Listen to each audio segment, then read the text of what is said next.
Hi, it's Christine from the European Startup Association, and this is part 2 of the interview with our member, John Auckland from TribeFirst.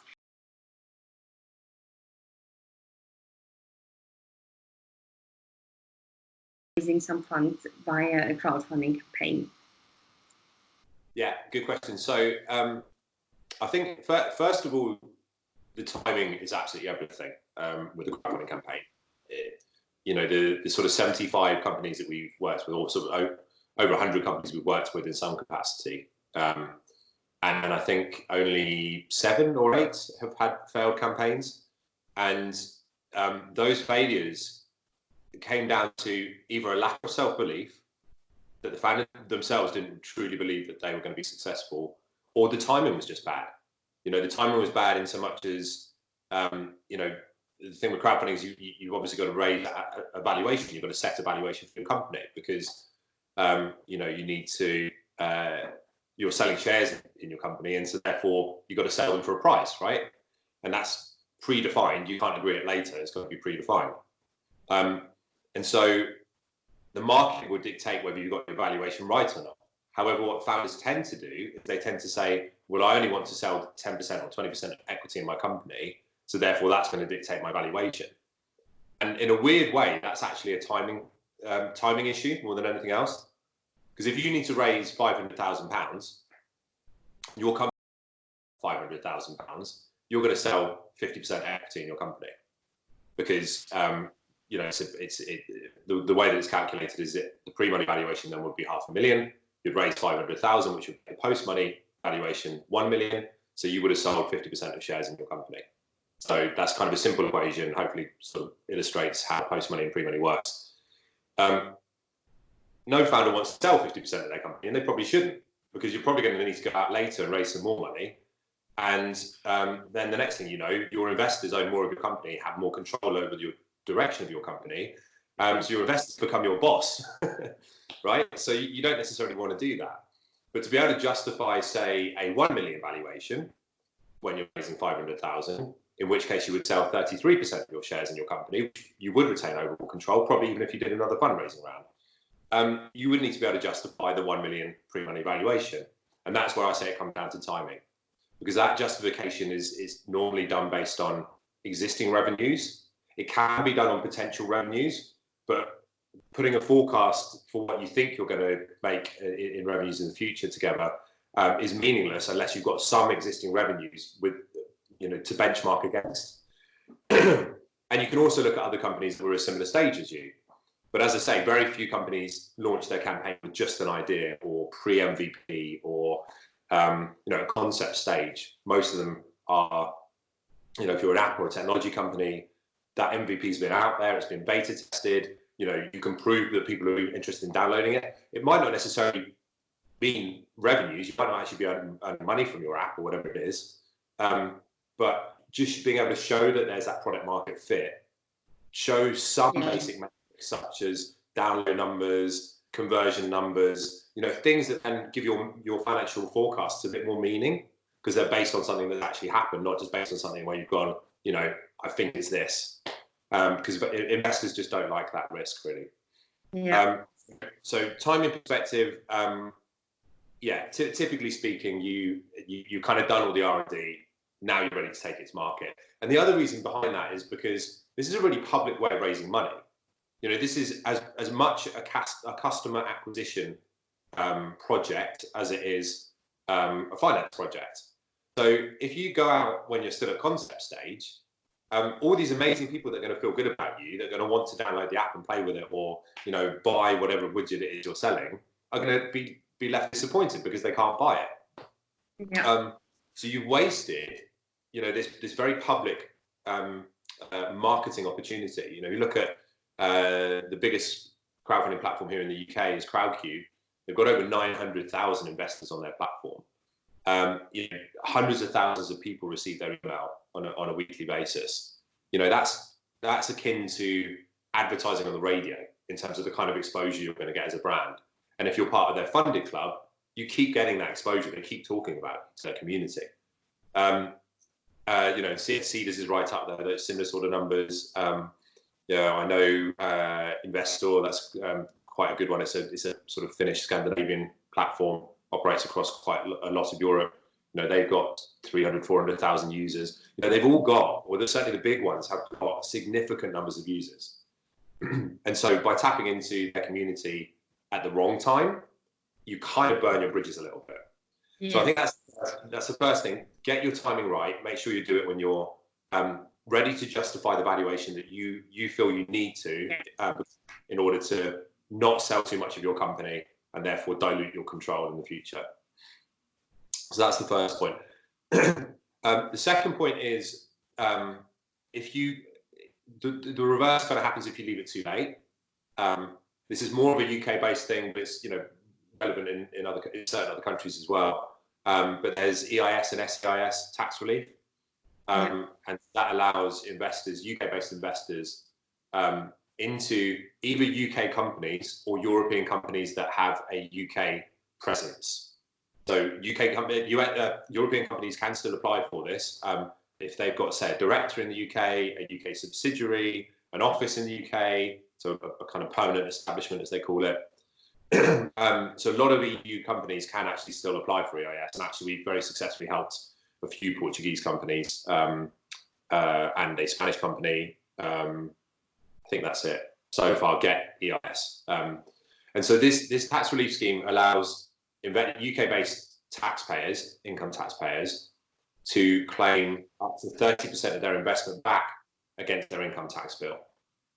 So if you want to tap into London, the UK has a huge investor community that understand crowdfunding and are very active in investing into crowdfunding. There's a lot of liquidity in the UK. And so being able to tap into that investment under the EIS and SEIS tax relief schemes, makes a huge difference to your fundraising campaign. C has calculated that it makes a difference between 30 to 40% of your campaign total if you have EIS or SEIS. So, that could be the difference between success or failure, or hitting your overfunding target or not. So when should you go crowdfunding? If you're an EU company that's thinking about setting up a UK subsidiary, using crowdfunding as an opportunity to fundraise that kind of international expansion, international growth, that's a very good time. And if you're a UK-based company, try not to leave it too late, because there's a 7-year rule on EIS. So if you've been trading for longer than 7 years, you don't benefit from this tax relief anymore. There's some exceptions. You can be a 10-year-old knowledge-intensive company and still claim the relief. But for the most part, it's 7 years. And a lot of companies procrastinate. They sit around, they wait, and then they suddenly find out they've been trading for 8 years, or worse, 7 years and kind of 2 months, which someone came to me the other day, and it was 7 years, 2 months. They thought about doing their crowdfunding campaign last year, didn't get around to it, and you're not going to get EIS. It's going to be harder work, and actually we've decided we're probably not going to work with them. Because it is going to be so much harder work. And again, there are exceptions to that. So you can be a 20-year-old, 30-year-old company, you're going to be an established brand, and just have a really, really great, passionate community that really want to invest in you, and a very sort of sensible reason why you want to suddenly go to the next level. And so those, often that's a good way for those large established brands to do maybe slightly riskier work than they otherwise wouldn't ordinarily do, because ultimately it's their community. If their community decides not to invest in this project, it's telling that established brand, maybe we shouldn't move in this direction. So yeah, hopefully that kind of gives a bit of a sense of I think when companies should or shouldn't crowdfund. Yes, thank you. And coming to the last question for now is any other, you gave so many tips already in this and the previous part as well, but any other top 3 tips when you do a crowdfunding campaign? First, I would say working with you. Top 3 tips, as you say. Top tip number 1: work with a professional. Obviously, I suggest go and look at TribeFirst account. Again, shameless plug. But our model is very unique. It's right for certain companies. It's right for companies that are really looking to maximise the marketing opportunity, because we're a marketing agency. So we're going to do PR. We're going to run a marketing campaign. We're going to understand your value proposition, which is going to give you a lot of sort of understanding around your brand and values that you know you operate under, which will benefit your brand going forwards as well. That's our model. It's quite an extensive model. We do a lot more work than a lot of the other campaign support partners. So if you are looking to more self-serve or just get a bit of support, there's a bunch of other people out there that you can look to. There's people like Matter or Pangea who shoot your pitch videos. There's people like Drop Studios that do kind of more production around content around your marketing campaign.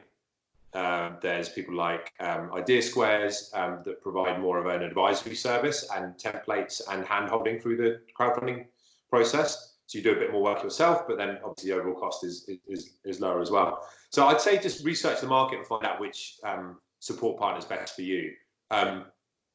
Typically, going alone on a crowdfunding platform gets you, 30%, 40% success rate at most. Getting a crowdfunding support partner, your success rates go up to sort of 70% plus. So you're more than doubling your chance of success by bringing in professionals, and that's because the platforms, there's only so much they can give to each company because they're a platform. So yes, they have a service provision element, but there's they're trying to scale and they're trying to automate as much as what they do. So I think choosing the right support partner for you is absolutely key. Second tip is don't see the platform as a broker. Don't see them as a community of people that are just willing and ready to invest in your amazing idea. You are going to have to do the hard work yourself. So most of the investment is going to come from your community. The highest proportion of the investment is going to come from one or two large angel investors or friends and family. Get ready to speak to people that you haven't spoken to for years, old school friends and old colleagues, and speak to absolutely everyone, and try and have at least a hit list of sort of 200-300 people that you can pick the phone up to before you start crowdfunding. Yeah. And then third tip is, crowdfunding is momentum. Seeders, they talk about the empty restaurant syndrome, and it's so true. You could be recommended a restaurant by a friend, look at the reviews on TripAdvisor, and the reviews are amazing. They're all 5-star reviews. And then you go there at 7 o'clock on a Friday night and it's empty, and you go, oh, what's happened? And you turn around and you go into the busy restaurant next door, which was 3-star reviewed. And it's just because we have a bit of a herd mentality, and we just look at it and we think, what's wrong?